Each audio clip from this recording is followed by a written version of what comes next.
ನಮಸ್ಕಾರ. ನನ್ನ ಹೆಸರು ಜನಾರ್ದನ್ ಪೈ ಅಂತ ಹೇಳಿ. ನಾನು ಪರಿಸರಕ್ಕೆ ಸಂಬಂಧಪಟ್ಟ ವ್ಯಕ್ತಿ. ನಾನು ಸ್ನೇಹಿತರೆ, ನಿಮಗೆ ಗೊತ್ತಿರ್ಬೋದು, ಶಿವಮೊಗ್ಗ ಇವತ್ತಿನ ಉಷ್ಣಾಂಶ 35 ಡಿಗ್ರಿ ದಾಟ್ ಹೋಗ್ಬಿಟ್ಟಿದೆ. ಅಭಿವೃದ್ಧಿ ಹೆಸರಿನಲ್ಲಿ ಅನೇಕ ಅವೈಜ್ಞಾನಿಕವಾದ ಯೋಜನೆಗಳನ್ನು ತಂದು ಸಮಾಜವನ್ನೇ, ಇಡೀ ರಾಜ್ಯವನ್ನೇ ಅಥವಾ ದೇಶವನ್ನೇ ಹಾಳು ಮಾಡುವ ಕಾರ್ಯಕ್ರಮಗಳು ಬರ್ತಾ ಇದೆ.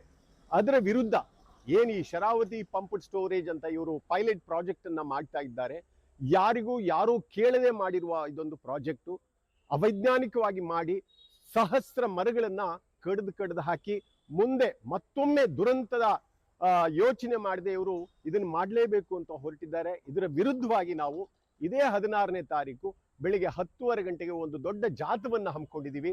ಸೈಕಲ್ ಜಾಥ, 2 ವೀಲರ್ ಹಾಗೂ 4 ವೀಲರ್ ಜಾಥವನ್ನು ಹಮ್ಮಿಕೊಂಡಿದ್ದೀವಿ. ಪ್ರಶ್ನೆ ಇಲ್ಲಿ ಬಂದಿದ್ದು, ಯಾಕೆ ನಮ್ಮ ನಾಗರಿಕರು ಇದಕ್ಕೆ ಸರಿಯಾದ ಪ್ರೋತ್ಸಾಹ ಕೊಡ್ತಾ ಇಲ್ಲ ಅಂತ ಕೇಳ್ತಾ ಇದ್ದಾರೆ. ದಯವಿಟ್ಟು ಇನ್ನಾದರೂ ಎಚ್ಚೆತ್ತುಕೊಳ್ಳಿ. ಯಾಕೆಂದ್ರೆ ನಮ್ಮ ಮುಂದಿನ ಜನರೇಷನ್ಗೆ ನಾವು ಬಿಟ್ಟು ಹೋಗೋ ಬಳವಳಿ ಅಂತೇಳಿ ಪ್ರಕೃತಿಗೆ ಒಂದು ಸಣ್ಣ ಸೇವೆ ಮಾಡುವ ಅವಕಾಶ ನಮಗೆ ಸಿಕ್ಕಿದೆ. ದಯವಿಟ್ಟು ಅಂದು ನಾನು ನಿಮ್ಮ ಬರುವಿಕೆಯನ್ನು ಕಾಯ್ತಾ ಇದ್ದೀನಿ.